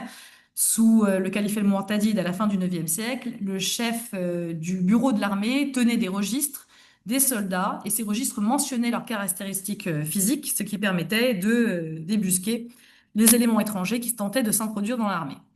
Les Jaraïdes, donc, ces inventaires recensaient des catégories spécifiques pour des motifs sécuritaires, économiques et aussi politiques. Et ces registres apparaissent comme une sorte d'inventaire d'indésirables qui permettait de repérer des récidivistes, comme certains documents qui sont produits dans les postes de police, et de faire pression sur leurs proches. Alors, la copie de ces documents et leur conservation dans différents locaux s'inscrivent parfaitement dans ce que James Scott a appelé cet effort de lisibilité et de comptabilité des populations qui est déployé par l'État. Les documents, en les multipliés et distribués dans différents lieux, se trouvaient également hors de portée de la population qui s'attaquait parfois aux archives policières. Euh, Notamment, qui étaient conservés in situ. En 863, une partie de la population de Bagdad se révolta et ses premières actions consistèrent à vider les prisons, notamment deux grosses prisons de leurs occupants, et de piller la demeure des secrétaires du chef de la police et le bureau des pétitions des prisonniers. Et ces registres furent déchirés et jetés à l'eau. Alors, la destruction des archives enregistrant leurs noms et leurs jugements constituait le dernier acte, ô combien symbolique, de la libération des prisonniers. Et les eaux du Tigre effaçaient les noms des registres et privaient ainsi le pouvoir policier de ses propres outils pour poursuivre les évadés et les sachiers. Alors, ce diwan incarnait finalement aussi l'arbitraire policier, comme les postes de police, qui sont la cible régulière de révoltes populaires qui secouent l'Irak, Bagdad et l'Irak généralement, au IXe siècle et au début du Xe siècle. Alors, les sources ne mentionnent pas de tels exemples pour les campagnes irakiennes. Le IXe siècle fut pourtant riche en révoltes qui ralliaient parfois les populations paysannes qui étaient acculées par des pressions fiscales de plus en plus fortes. Mais encore une fois, la documentation égyptienne permet de pallier le manque de données pour l'Irak. On a notamment un document en grec qui rapporte que 3 hommes furent emprisonnés pour avoir brûlé un registre de taxes, probablement pour saboter la levée de ces taxes. Alors, ces quelques exemples révèlent que les habitants des villes et des campagnes avaient bien conscience des enjeux sécuritaires et économiques liés à la conservation des documents les concernant. Les sources littéraires sur l'impôt foncier et les documents de la pratique montrent que les habitants des villes et des campagnes pouvaient parfois conserver certains de ces originaux, comme les pétitions ou encore les reçus de taxes, ce qui servait leurs intérêts, mais pas uniquement, car ces documents gardés par des privés constituaient, selon Marina Olsto, une sorte d'extension du programme d'archivage étatique. James Scott, lui, voit dans son côté que la destruction des archives par la population était le plus sûr moyen d'aveugler l'État. Donc on voit que ces archives policières répondaient à un besoin immédiat, celui de discipliner les populations, et leur conservation dans les postes de police et les prisons facilitait leur accès. Cela les rendait toutefois plus vulnérables, d'où leur copie, dans des locaux spécifiques et moins accessibles à la population. Alors, je vais notamment maintenant arriver à mon dernier point, qui est la fonction de ces archives policières. Parce que finalement, le statut de ces archives dans la procédure reste entouré d'une zone d'ombre. Au-delà des besoins spécifiques qui sont liés à la considération sécuritaire et fiscale, des considérations sécuritaires et fiscales, il faut également interroger la valeur qu'on accordait à la conservation des documents produits dans le cadre de l'instruction criminelle. Alors, on a un récit qui est rapporté par Al-Masroudi qui permet de proposer quelques éléments de réponse. Masroudi relate que sous le règne d'El-Ma'moun, donc c'est en première moitié du IXe siècle, le chef de la police de Bagdad, Ishaq ibn Ibrahim, qui est le cousin du premier chef de la police tauride, donc cette dynastie qui pendant 80 ans monopolise le commandement de la police à Bagdad. Donc ce chef de la police s'enquit du sort d'un prisonnier qui est oublié par les autorités carcérales. Alors il nous dit que Ishaq ibn Ibrahim vit en songe le prophète, que le salut soit sur lui, qui lui dit « Libère le meurtrier ». Effrayé, il consultait les documents entrants que lui avaient transmis les chefs des ponts. Il n'y trouva pas de mention de quelconque assassin. Il ordonna que l'on fasse venir El-Sindi l'Ariage, qui sont alors les 2 chefs de la prison, et leur demanda si on leur avait représenté un individu accusé de meurtre. Ariage lui répondit « Oui, et nous avons mis par écrit son cas. » Ishaq chercha de nouveau le rapport et le trouva au milieu d'un tas de feuilles. Il y était question d'un homme accusé de meurtre par plusieurs témoins et qui avait avoué son crime. Alors, le récit renvoie l'image d'une documentation mal tenue, contrastant avec la clairvoyance du chef de la police, mais aussi avec l'organisation qui est décrite dans des sources normatives. Alors, on a en effet plusieurs cas, c'est pas un cas isolé, hein, un cas de prisonnier comme ça qui est oublié. On a les textes qui nous rapportent plusieurs cas de prisonniers oubliés qui croupissent dans les geôles irakiennes, égyptiennes aussi. Donc, pour l'Égypte, on a des sources narratives, des documents de la pratique qui documentent ça. Et ces prisonniers ne durent leur salut finalement qu'à souvent leur demande d'intercession, comme on a là, hein, auprès d'un chef de la police ou d'un gouverneur. Donc ici, dans le cas présent, c'est le songe du chef de la police qui est la clé de la délivrance. Alors, ce récit renferme bien sûr une dimension d'exemplarité. C'est une façon aussi de présenter ces chefs de la police taurides comme des modèles de bonne gouvernance. Mais ce texte révèle néanmoins que la conservation des documents qui sont produits par les agents de la police permettait de lutter contre l'oubli. Et la brève description qu'en donne El Masloudi, alors je ne vous ai pas mis les termes arabes, mais je vais y revenir, indique que ces documents enregistraient les témoignages, donc la preuve testimoniale et le bayyina, et les aveux des inculpés. Et c'est 2 des 5 preuves légales sur lesquelles insistent les sources normatives sur la police, qui sont produites entre la fin du IXe siècle et le début du Xe. Alors, Mathieu Tilly a formulé une hypothèse au sujet du statut des archives du cadi, dont on n'a également pas de traces, et qui est c'est l'hypothèse de la présomption judiciaire. Alors, dans la procédure judiciaire, il faut savoir que les documents écrits n'avaient pas de valeur probatoire et que les preuves légales étaient pour l'essentiel orales. Toutefois, leur conservation permettait de réexaminer une affaire entre 2 judicatures, entre 2 juges Alors, contrairement à la judicature, l'action de la police n'était pas réglementée par le droit, hein, le fiqh. Mais ce qui est intéressant, c'est que notre chef de la police, Ishaq Ibn Ibrahim, cherche à confronter son songe avec des traces écrites qui attestent de faits passés, des preuves et d'un jugement, et à confronter une nouvelle fois l'inculpé. Alors, dans le contexte policier, la conservation des pièces produites par l'institution permettait également donc de réévaluer une peine, alors non pas par son prédécesseur comme c'est le cas pour la judicature, mais qui a été jugé par des sous-commandants qui sont placés sous son autorité et qui jouissent d'un pouvoir de décision en matière d'instruction criminelle et de détermination des peines. Alors, comme j'ai dit au début de cette intervention, la police était structurée selon un modèle hiérarchique pyramidal et la conservation des pièces permettait aux supérieurs d'avoir une vue d'ensemble sur la chaîne de décision. Alors, en sus de permettre la réouverture d'une affaire criminelle et possiblement de libérer un inculpé ou lors de le maintenir en prison, la conservation de ces documents et l'enregistrement écrit des décisions pouvaient constituer aussi un dispositif de contrôle interne. Et ce qui est intéressant, c'est que le manuscrit sur la police, l'épître sur la conduite des rois, précise que les chefs, que les greffiers, les secrétaires qui sont placés dans les postes de police des quartiers, devaient rendre compte au chef de la police de tout ce qui s'est déroulé, hein, sans se référer forcément à leur sous-commandant, à leur premier supérieur hiérarchique, par écrit et aussi par oral. Alors, ce qui est intéressant, c'est qu'on voit que ce personnel administratif, il joue un rôle dans la surveillance des agents policiers et qu'ils devaient transmettre les documents produits par ces chefs de la police à leurs supérieurs hiérarchiques pour qu'ils les inspectent et contrôlent leur action. Donc, ce contrôle de l'action des agents et de leur production écrite peut aussi être comprise finalement comme une tentative d'encadrement des procédures policières que l'on voit apparaître, notamment dans des compilations juridiques dès la fin du 8e siècle, et plus particulièrement sous la plume des auteurs des premiers textes normatifs sur la police, notamment Ibn Wahb, que j'ai cité tout à l'heure, qui établit même un parallèle entre la procédure de mise par écrit des faits incriminés et du jugement par le juge et celle en cours dans le poste de police. Ce qu'on peut y voir, c'est une formalisation des procédures écrites policières dans la première moitié du 9e siècle.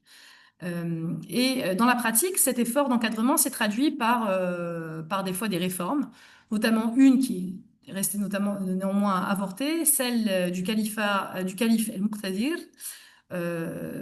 tout début du Xe siècle, qui a cherché à remplacer les chefs de police des quartiers par des juristes, par des fuqaha, pour écrire et enregistrer les pétitions des personnes qui venaient se plaindre au chef de la police de quartier. Et le but de cette réforme était, je cite, afin que personne ne subisse d'injustice. Alors, on voit que la centralisation des archives policières et leur classification dans des bureaux administratifs distincts participait aussi donc à l'encadrement des pratiques policières.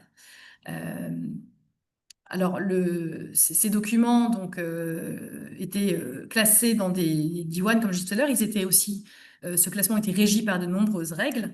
Et l'auteur de l'Épître sur la conduite des rois dépeint une organisation assez rigoureuse des archives du bureau de l'impôt foncier. Et Eugénie, oui, Eugénie, tu oui. conclus bientôt?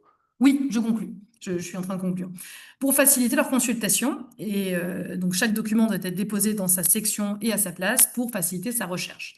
Donc, en cas de réclamation de conflit, on devait pouvoir accéder rapidement au dossier. Euh, donc, voilà, c'est cette logique de classement qui, donc pour les documents qui étaient produits par les chefs de la police des campagnes.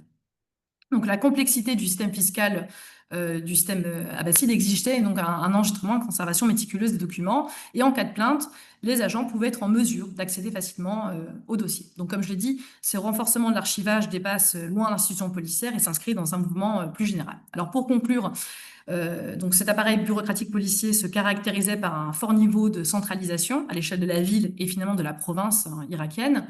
Les documents produits étaient des instruments de gouvernance et leur conservation répondait à des impératifs sécuritaires, politiques, économiques. Le développement de ces dispositifs débureaucratiques permettait donc de rationaliser l'activité policière et de rationaliser le contrôle des populations. Et la destruction de ces documents lors de révoltes ou d'évasion de prison montre également que le mouvement de bureaucratisation ne se fit pas sans résistance. Les habitants des villes et des campagnes avaient parfaitement conscience des enjeux que soulevait la reproduction et la conservation de ces documents. Et les archives policières étaient ainsi au cœur du rapport de force entre les populations et l'institution répressive et plus généralement l'État. Voilà, je m'arrête là. Merci Eugénie. Alors, à la suite de ton exposé, je vais juste me présenter rapidement pour expliquer la nature de mon intervention. Alors moi, je suis spécialiste de l'islam médiéval, mais du Maghreb et d'Al-Andalus au XIe, XIIIe siècle. Et ce qui m'a frappé beaucoup dans la présentation qu'Eugénie nous fait, c'est que c'est des choses qui ne paraissent pas s'appliquer.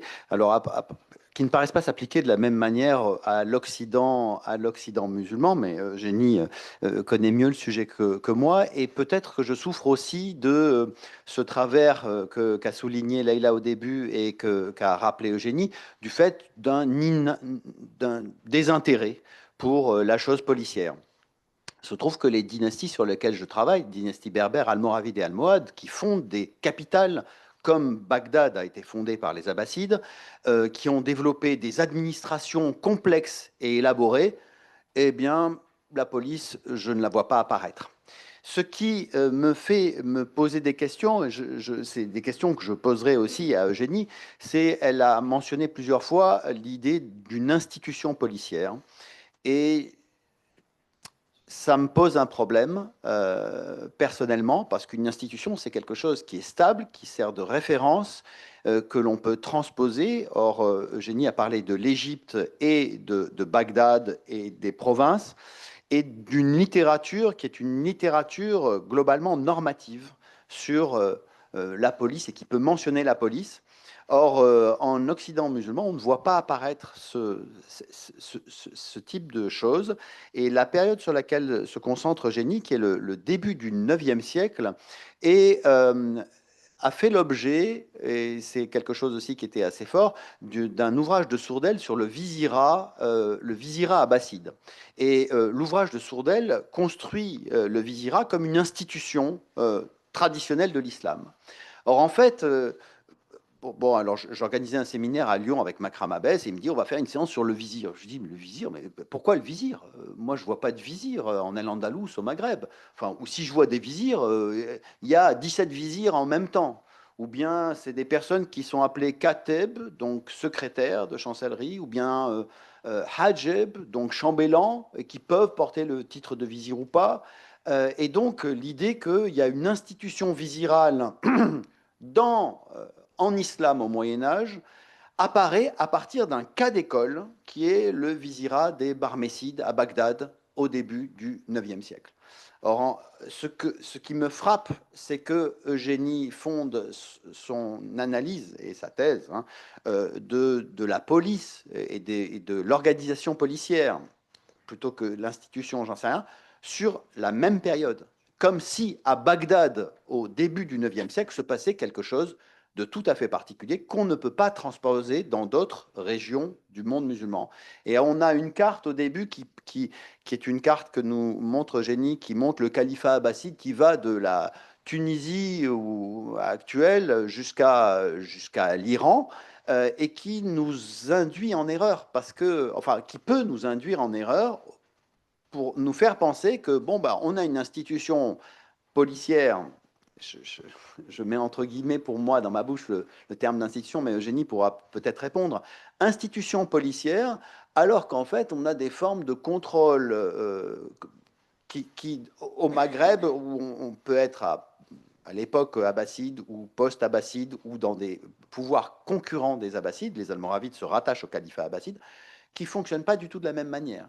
Et en particulier, tout le personnel chargé de la répression des crimes change complètement dès qu'il y a une dynastie qui change. Donc la daoula, la roue du pouvoir, fait que tout le personnel policier change.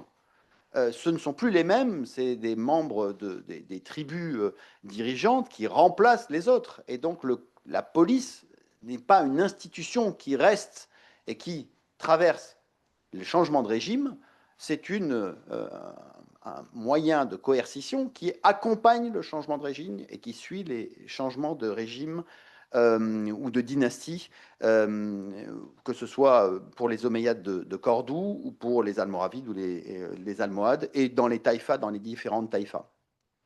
Et ça, c'est un élément qui me frappe, dans quelle mesure on n'érige pas en système à quelque chose qui a été très contextualisé à Bagdad au 9e, 10e siècle. Et, mais bon, Eugénie n'est certainement pas d'accord, et puis elle me répondra. Et d'autre part, la littérature qui est invoquée me pose, moi, énormément de problèmes. Mais c'est en quoi cette littérature normative nous dit quelque chose qui s'est réellement produit. Alors on a certes cette liste qui m'a beaucoup intéressé des détenus, cet inventaire des détenus, mais c'est vraiment sur du maigre détail. Alors autant parler d'institutions judiciaires, c'est quelque chose que je comprends, parce que pour le coup, les fonctions se retrouvent dans toutes les régions du monde musulman, indépendamment des dynasties. Le personnel des fuqaha, des ulama, malgré des changements d'allégeance, se maintient de dynastie à une autre, et des fuqaha exercent leur pouvoir sous des dynasties différentes et les lignées perdurent. Autant, au moins au Maghreb, l'institution de contrôle de la société urbaine et des campagnes, par exemple pour l'impôt, les épisodes d'impôt, la police qui servirait un peu à percevoir les impôts, pour les périodes, les 2 siècles ou 3 siècles qui m'intéressent, c'est l'armée qui est envoyée. Et l'impôt n'est perçu que quand l'armée va. C'est-à-dire que l'armée doit se déplacer dans les provinces pour ramasser l'impôt, sinon il n'y a pas d'impôt.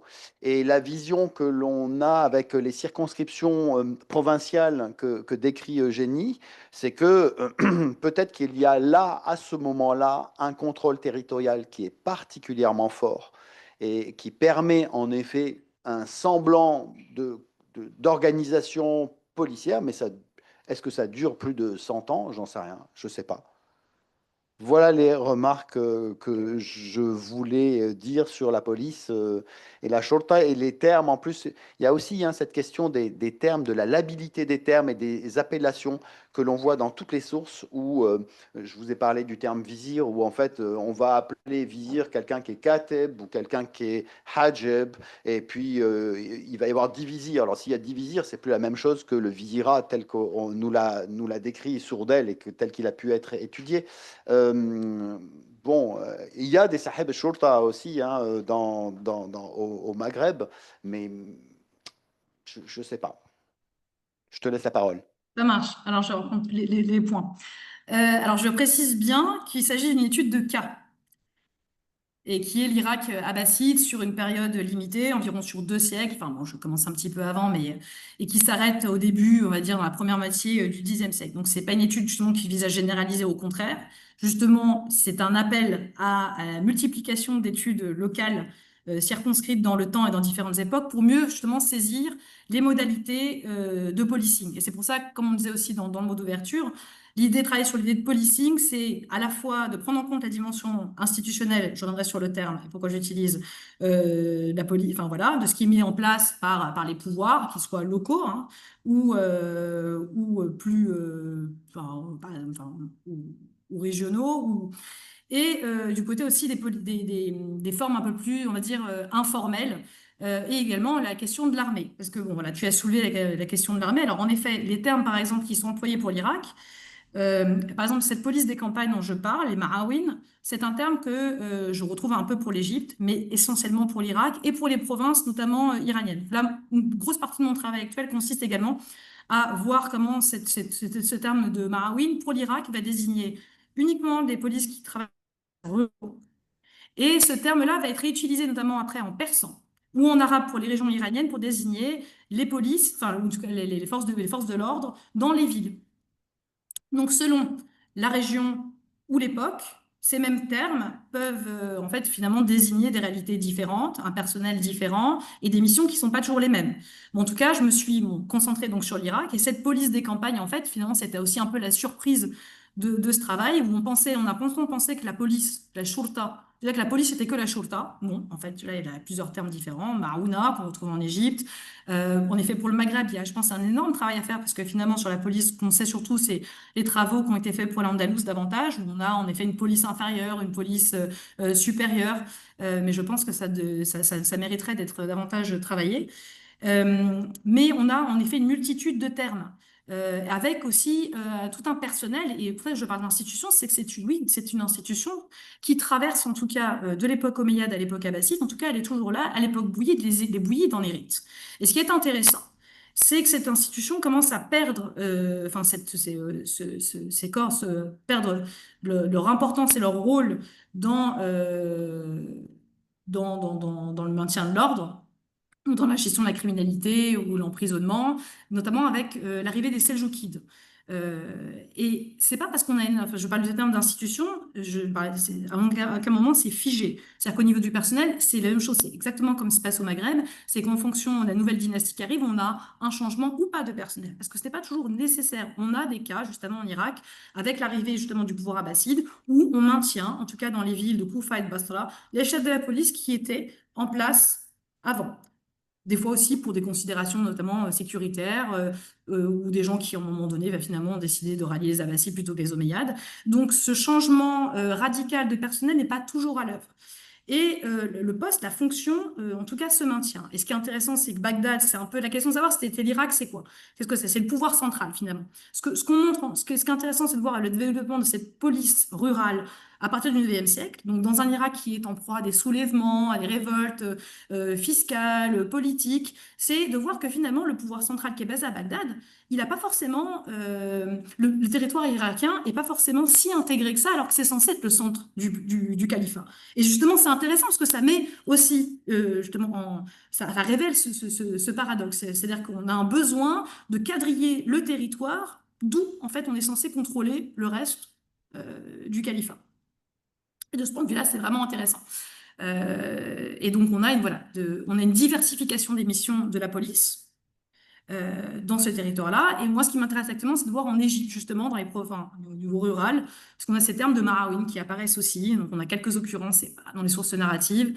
Les papyrus, quasiment aucun. Le terme de Marouna est utilisé beaucoup plus tardivement et c'est uniquement dans les villes. Donc, c'est pareil, il y a vraiment un travail à chaque fois. Il faut toujours contextualiser les termes qui sont utilisés et en aucun cas, j'applique ce qui vaut pour l'Irak à d'autres régions et j'appelle justement à multiplier les études. Voilà, moi, je me concentre plutôt en ce moment sur l'Égypte et sur les provinces iraniennes, ce qui demande beaucoup de travail. Il y aurait un énorme travail à faire aussi à l'époque, pour la période omeyyade, sur Damas, notamment, parce qu'il y a quasiment rien. Et au niveau des sources, eh ben, on est obligé un peu de faire avec ce qu'on a, et en même temps, on a quand même beaucoup de sources finalement, parce que là, je cite des sources normatives notamment pour cette question administrative, parce que bon, ma intervention s'est centrée surtout, avec surtout pour sujet cette dimension-là. Notamment d'aborder cette question, finalement, comment on fait l'histoire de la police sans archives de la police. Alors, la question des archives, toi, tu l'as aussi pas mal travaillé dans le cadre des diplomatiques, de ton travail, notamment sur l'édition aussi d'ouvrages de Sanchelery. Moi, je croise ces documents de la pratique, ces documents normatifs, avec des documents et de la source narrative. Alors, bien sûr, ce sont des reconstructions. C'est des récits qui sont pas exemples d'une dimension d'exemplarité, certes. Néanmoins, quand on regroupe tous, quand on croise en fait cette différente documentation, y compris avec documentation de la pratique, alors c'est quand même le papyrus en question là d'Égypte, ce registre carcéral, et il y en a d'autres actuellement, notamment un sur lequel je travaille avec un collègue, qui sont extrêmement denses et qui sont des mines pour une étude vraiment très micro de la police. Bon, on peut. Deux remarques. Deux Hmm. remarques. Oui. Oui. Deux remarques en réponse à ce que tu dis. Il y a quelque chose que je trouve problématique, mais qui l'est peut-être pas, hein. C'est que, en effet, en arabe, le terme shurta apparaît dans les sources du 8e, 9e siècle et il est utilisé de manière contemporaine et aujourd'hui, il désigne la police. Le fait de reprendre le terme français de manière éthique, on va dire, hein, de manière éthique du point de vue anthropologique, pour désigner, pour dire que la shurta, c'est la police, au 9e siècle, me pose problème. Parce que la langue arabe, elle a son histoire, c'est-à-dire que le même terme utilisé au 21e siècle et au 8e siècle ne renvoie pas à la même chose. Or, utiliser le même terme français pour désigner quelque chose qui, au XXIe siècle, désigne la police, la police nationale, aujourd'hui, et au Moyen Âge, les forces de contrainte, mais alors dedans, il y a les muhtasiboun, enfin, donc les muhtaseb, c'est ceux qu'on appelle la police des marchés, qui sont là pour vérifier les poids et les mesures, mais qui sont un personnel que tu as évoqué, hein, religieux, hein, c'est l'amr bil ma'rouf wa nahy an al munkar. Donc c'est la prescription du bien et la prohibition du mal, qui est un impératif religieux. Et donc, du coup, c'est de la police, ça, c'est pas de la police, c'est du juridique, judiciaire, de l'autocontrôle. Alors, c'est pour ça que quand tu as utilisé, et que vous avez utilisé dans la présentation le terme de policing, ou policing, je sais pas comment on dit en anglais, là, pour le coup, je le comprends mieux, c'est-à-dire une approche un peu anthropologique de contrôle policier, enfin, si on veut, de contrôle, oui, policier, de la criminalité, qu'elle soit de l'ordre du vol, de l'assassinat, du meurtre, et l'autocontrôle social, familial, tribal, des quartiers entre eux. Mais l'usage du terme police me pose juste un petit problème, justement parce que rétrospectivement, y compris quand on s'est fixé dans une carte où tu te dis leur prison était là, enfin, c'est à la louche, hein, c'est à 3 kilomètres près. Et ces prisons, c'est quoi parce que, si tu veux, pour l'Occident latin, on a des centres d'enfermement des enfants en particulier. Les monastères, dès le 8e siècle, on met les oblats, on enferme des enfants, et ça dure jusqu'à la Révolution française. Et à la Révolution française, je pense à un cas en particulier qui est la prison d'Aniane, ça devient une colonie pénitentiaire. Hein. Donc on utilise un édifice monastique parce qu'il y a des cellules dedans, des cellules de moines, et on le transforme, ça tombe très bien, en colonie pénitentiaire où on peut enfermer des enfants, et ça dure jusqu'à Pasqua et jusqu'au XXe siècle. Donc là, on a un édifice qui, dans son histoire, est un lieu d'enfermement. Mais alors, comme les archives, là, hors des histoires d'enfermement, on en a plein. Je veux dire, même en Occident, même dans l'Occident musulman, on a plein d'histoires de gens qui sont emprisonnés. Ou comment, et tu parles d'édifices dont on ne sait pas à quoi il ressemblait. Pour en parler, hein, parce que j'ai vécu avant. Oui, Vas-y. oui. Alors, pour revenir sur le terme de police, moi, genre, c'est un peu comme le terme d'État. Alors, j'entends ta critique, hein, et c'est une question que je me suis posée depuis le début. Et finalement, comment on nomme, c'est la question de comment on nomme les choses finalement. Et en tant qu'historienne aussi, comment je nomme les choses. Alors, il est évident que le mot police actuellement, enfin, je veux dire, je n'entends pas. Alors, certes, pour les gens, à quoi ça renvoie, mais en tout cas, des historiens qui ont travaillé sur la police au XVIe siècle et qui utilisent le mot police, il est évident que la police en France au XVIe siècle ne correspond pas à la police actuelle. Ce sont aussi des comédies de langage, c'est aussi un métalangage. Mais je l'assume complètement, de la même manière que j'assume aussi l'usage du terme État, comme je l'ai utilisé tout à l'heure. Même chose. Et ce terme de police, il regroupe plusieurs termes. Tu as parlé du mot shorta, mais la shorta n'est pas le seul terme arabe qui est utilisé pour le désigner mot de police. Et en effet, on pourrait parler de police au pluriel. Et c'est aussi le terme que j'emploie aussi des fois, des polices finalement, police campagne, police rurale, police fiscale, police... voilà. Ce sont des forces de l'ordre, mais ce n'est pas non plus que des forces de l'ordre. Leur fonction ne se résume pas non plus. De toute façon, c'est sûr que le terme, enfin la police actuellement n'a pas les mêmes fonctions qu'elle avait il y a peut-être 2 siècles, tout simplement. Voilà. Et ces polices, ces forces de l'ordre, leur mission, elles incluent pas que le recours à la force physique, comme on a dit. On a cette dimension fiscale. On a également une dimension de contrôle social. Et là, c'est intéressant parce que tu as parlé aussi de la police des marchés, ce qu'on appelle la Hizba, ou le prévôt des marchés. Parce que prévôterie ou police, ce sont des termes qui ont été utilisés, voilà, pas toujours, il n'y a pas de traduction finalement consacrée, toujours. Et cette police des marches, enfin, cette Hizba, hein, pour prendre le terme, justement, ce qui est intéressant, c'est de voir comment elle évolue par rapport à la Shorta ou par rapport à ces autres polices. Et on se rend compte, en fait, justement, en mettant en regard l'histoire de ces différentes institutions, que cette Hizba, au IXe siècle, elle est très peu présente. Et qu'en fait, c'est uniquement la police shurta et les Maoïs, mais surtout la shurta, qui finalement remplit le rôle que va avoir par la suite cette Hizba à partir du Xe siècle et qui prend plus de place et qui va mettre justement de côté cette shurta. Au point où, à l'époque seldjoukide, elle est toujours là, mais elle est beaucoup moins présente. Et aussi, on a une armée, qu'on appelle les Chehna aussi, un gouverneur militaire qui va prendre une place plus importante aussi dans la gestion, dans le maintien de l'ordre, dans le contrôle social. Voilà. Donc, il faut historiser toutes ces pratiques-là, et c'est ce que j'ai essayé de tenter de faire pour l'Irak sur uniquement 2 siècles et uniquement pour une région. Je tiens encore à le préciser que c'est une étude de cas et que c'est une invitation à poursuivre pour ceux et celles qui en ont envie.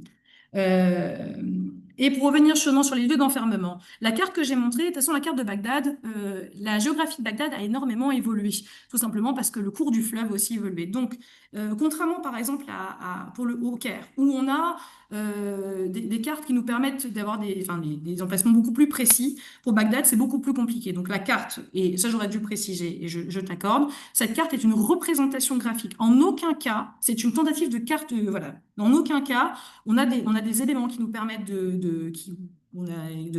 situer certains lieux, mais sur la carte, voilà, il est marqué aussi emplacement hypothétique. Et c'est pour donner une idée, en tout cas, ce sont tous les lieux que nous avons pu repérer avec Mathieu Tillier, des mentions des postes de police et des différentes prisons, sur 2 siècles, pareil, avec des couleurs qui permettent justement de mettre en évidence leur évolution. Alors, on ne sait pas des fois si elles se maintiennent ou pas, mais et avec aussi, notamment, tu parlais tout à l'heure des lieux d'enfermement, les lieux d'enfermement sont extrêmement divers. Et les lieux où on enferme, où on enferme les autorités qui relèvent de la Shurta, se caractérisent par une grande diversité. Ça peut être aussi des demeures privées, c'est-à-dire que par exemple les postes de police peuvent des fois se confondre avec la demeure personnelle du chef de la police, où il rend des fois des jugements, où il exécute, où des fois il emprisonne. Donc on a aussi ce qu'on appelle l'emprisonnement domestique, on a des formes d'emprisonnement qui sont extrêmement variées. Ça ne m'empêche pas d'utiliser le terme de prison, mais aussi d'employer tous les termes arabes, justement de cachot, on enfermait dans les latrines, on enfermait dans des cachots.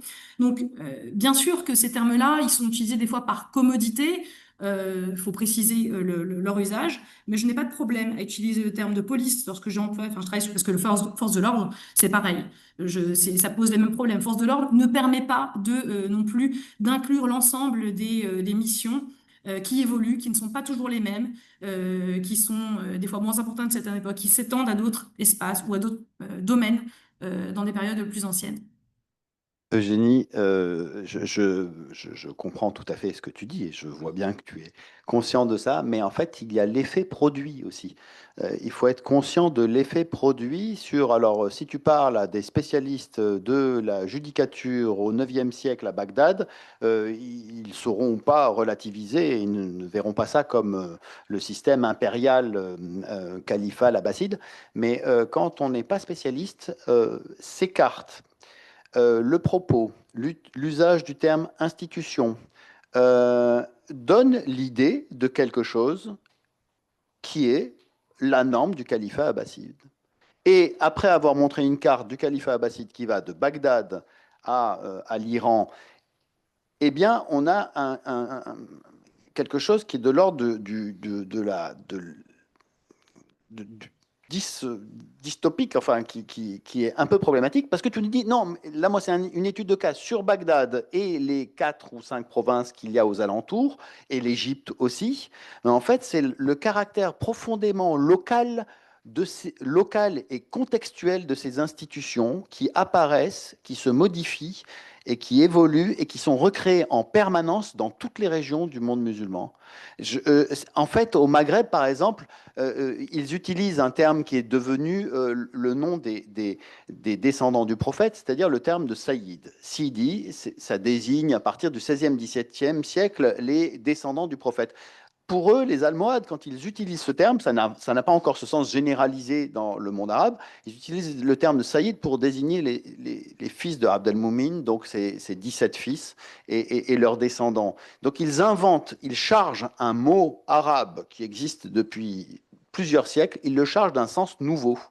Et c'est un peu vers ça que je voulais, enfin, que je remets un peu en question, c'est l'impression que donne ton exposé d'une institution, d'un espace et comme pour le vizirat de Sourdel, hein, le vizirat abbasside, et que les gens considèrent, bah oui, quand il y a un califat, il y a un vizir, et puis le vizir veut prendre la place du calife, comme les Barmécides.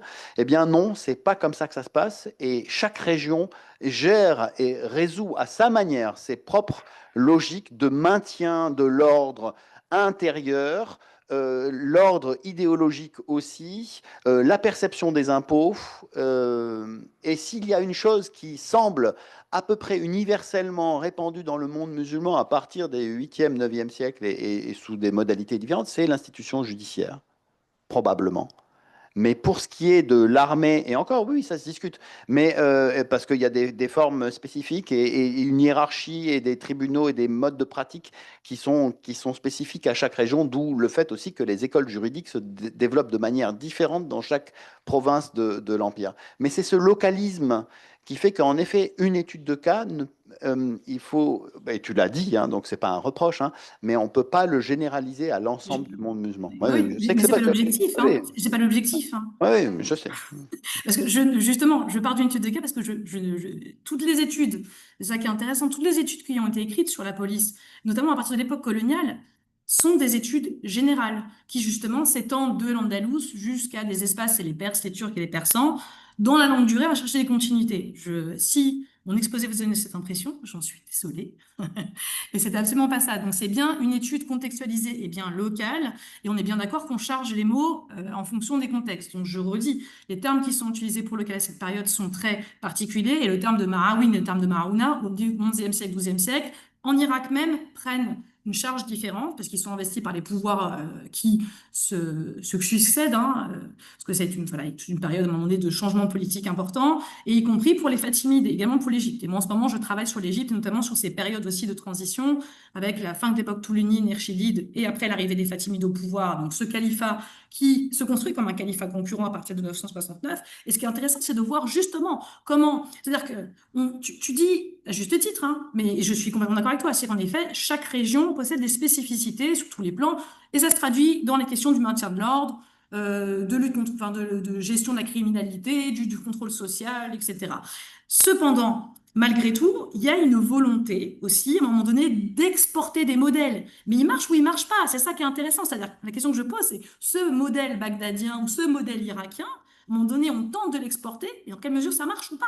Pas forcément, justement. Et c'est ce qu'on voit, par exemple, en Égypte, où on voit avec Ibn Touloun aussi tente d'importer un modèle. Ibn Touloun, donc, qui est un gouverneur qui est issu de toute une voilà d'Asie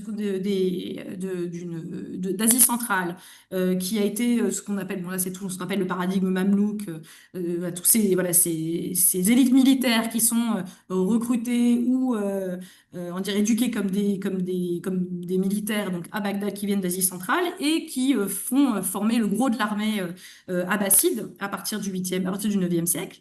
Ce qu'on remarque, par exemple, justement, par exemple, pour la police, et c'est ça aussi pareil. Donc, j'ai eu toute une partie de mon travail qui consistait en études prosopographiques pour voir justement quelles étaient les politiques de recrutement des chefs de la police et quel était le rôle de ces chefs de la police aussi politiques, avec le vizir qu'avec le calife. Et donc ce Ibn Tulun, lui en tout cas, cherche à importer un modèle, le modèle de Samarra aussi en, euh, en Égypte.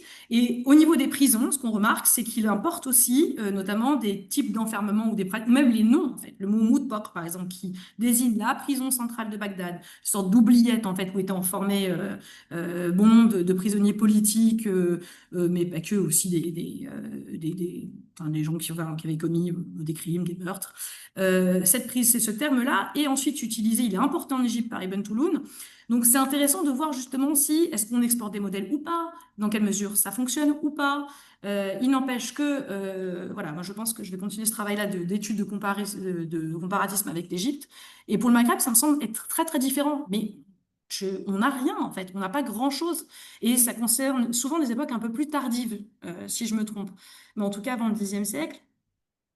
Je pense que c'est un sujet qui doit être, qui serait intéressant de travailler et de voir en effet comment la question fiscale, pendant très longtemps, on a pensé que ne serait-ce que pour l'Irak aussi, c'était l'armée à un moment donné qui gérait ces questions de répression des révoltes fiscales. C'est Maawin, le manuscrit les a mis en lumière et d'autres sources justement aussi narratives pour l'Irak. Et en fait, jusqu'à présent, on ne savait pas que la police avait un rôle. Les forces de l'ordre, ces forces de l'ordre-là, en fait, qui avaient été créées spécifiquement pour répondre à des besoins, enfin, économiques, et qu'ils étaient le bras droit de ce précepteur de l'armée. Ben oui, on pensait que c'était un mot qui désignait les taxes avant. Et c'est pas ce cas, en fait. Super, merci beaucoup. Tu m'as mouché. Non, c'était pas l'idée. On Bon, on interrompt discutera. la première session là et on passe à 5 On minutes. va prendre 5 minutes de pause, s'il vous plaît. Merci Eugénie. Merci, Ça marche. merci Pascal. À bientôt. À